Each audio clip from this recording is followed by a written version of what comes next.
প্রদর্শন হয়েছে আর হ গৌরবে আয় রকমের বিজয় ধ্বজা বিশ্ব দরবারে তুলিবলৈ সক্ষম হয়েছে।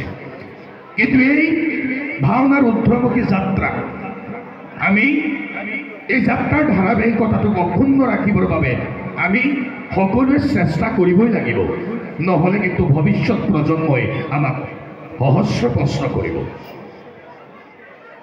যিটো জাতিৰ নিজৰ সংস্কৃতি দুৰ্বল বা পুতৌ লগা হয়, সেইটো জাতি কেতিয়াও ঠন ধৰি সবল হৈ উঠিব নোৱাৰে। আমাৰ দৈনন্দিন জীৱনৰ ঘাত প্ৰতিঘাতৰ মাজত ব্যৱসায় চাকৰি সাংসাৰিক জীৱনৰ মেৰপাকৰ মাজতো অকণমান সময় উলিয়াই কেতিয়াবা নিজৰ সংস্কৃতিটোৰ বিষয়ে ভাবিবচোন। যদি আমি সকলোৱে তেনেদৰে ভাবোঁ, আমাৰ নিজৰ সংস্কৃতিটো সবল হৈ উঠিব, কটকটীয়া হৈ থাকিব, ই কেতিয়াও দুৰ্বল হৈ নাযায়।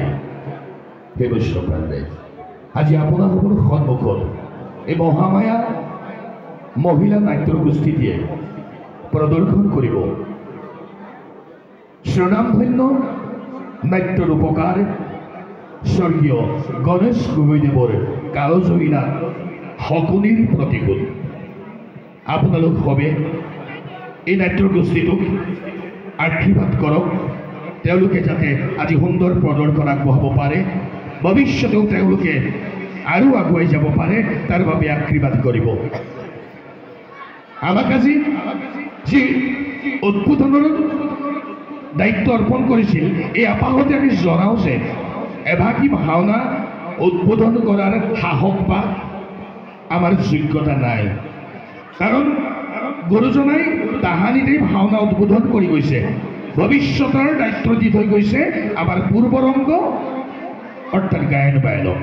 আজিৰ ভাওনাভাগীৰ শুভ উদ্বোধন কৰিব আমাৰ গায়ন বায়নে। আমি মাত্ৰ এই পবিত্ৰ দিনত পবিত্ৰ ক্ষণত আপোনাৰ ভকত বৈষ্ণৱৰ সৎসংগ লভিবৰ বাবেহে আজি ইয়াত উপস্থিত হৈছোঁ।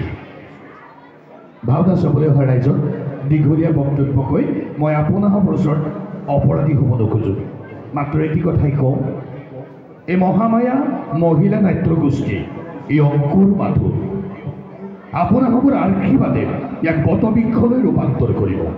আপোনালোকৰ গঠনমূলক সমালোচনা, দিহা পৰামৰ্শ, সহায় সহযোগী হ'ব এই নাট্য গোষ্ঠীটোৰ ভৱিষ্যতৰ জয় যাত্ৰাৰ কবচ।